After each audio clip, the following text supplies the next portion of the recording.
Praise the Lord everyone. இன்னைக்கு நாம எதை பத்தி பார்க்க போறோம் அப்படின்னா, நம்ம வாழவே கூடாது அப்படின்னு நினைக்கிற மனுஷங்களுக்கு முன்பாக, சத்ருவுக்கு முன்பாக ஆண்டவர் நம்மளை வாழ வைப்பாங்க. அதற்கான ஒரு வீடியோ தான் இது. இந்த வீடியோவை நீங்க ஃபுல்லா பாருங்க. இஸ்ரவேல் ஜனங்கள் எகிப்து தேசத்தில் இருக்க சொல்ல என்ன நடந்ததுன்னா, எகிப்து தேசம் முழுசும் இஸ்ரவேல் ஜனங்களால நிரம்பிட்டு, அதாவது அவங்க அதிகமாக பழுகி பெருகிட்டாங்க. இஸ்ரவேல் ஜனங்களோட மக்கள் தொகை அதிகமாகிக்கிட்டே போனது.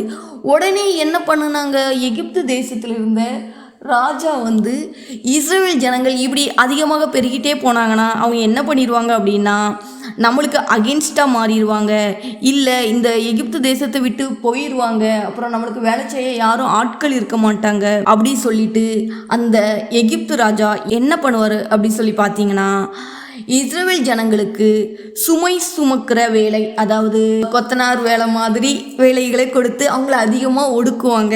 அதுக்கப்புறம் என்ன பண்ணுவாங்க அப்படின்னா, அவங்களுக்கு இன்னும் அதிகமாக அவங்கள கொடுமைப்படுத்துகிற மாதிரி இன்னும் அதிகமான கடினமான வேலைகளை கொடுத்து, அதாவது நான் ஏன்டா இந்த உலகத்தில் வாழுறேன் அப்படின்னு நினைக்கிற அளவுக்கு இஸ்ரவேல் ஜனங்களை ரொம்ப வேலை வாங்கி டார்ச்சர் பண்ணிட்டு இருந்தார் அந்த எகிப்து ராஜா.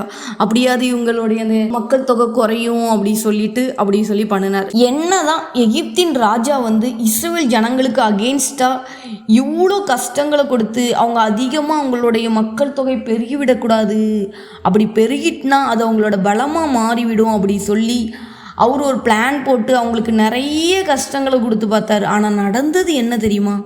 யாத்ராகம் 1:12 சொல்கிறது, ஆனாலும் அவர்களை எவ்வளவு ஒடுக்கினார்களோ அவ்வளவாய் அவர்கள் பழுகி பெருகினார்கள். உங்களுக்கு புரிஞ்சதா? எந்த அளவுக்கு இந்த மனுஷங்க நம்ம அழியணும், நம்ம வாழக்கூடாது, நம்ம வாழ்க்கையில் உயரக்கூடாது, நம்ம நல்லா இருந்துடக்கூடாது அப்படி சொல்லி மனுஷங்களோ இல்லை மனுஷங்க மூலமாக சத்ரு நினைத்தாலும் ஆண்டவர் அதற்கு ஆப்போசிட்டாக நம்மளை இந்த உலகத்தில் வாழ வைப்பாங்க, நம்மளை ஆண்டவர் ஆசீர்வதிப்பாங்க. அதுக்கான ஒரு சின்ன எக்ஸாம்பிள் தான் இந்த வீடியோ. உங்களுக்கு பிடிச்சிருந்தா லைக் பண்ணுங்கள்.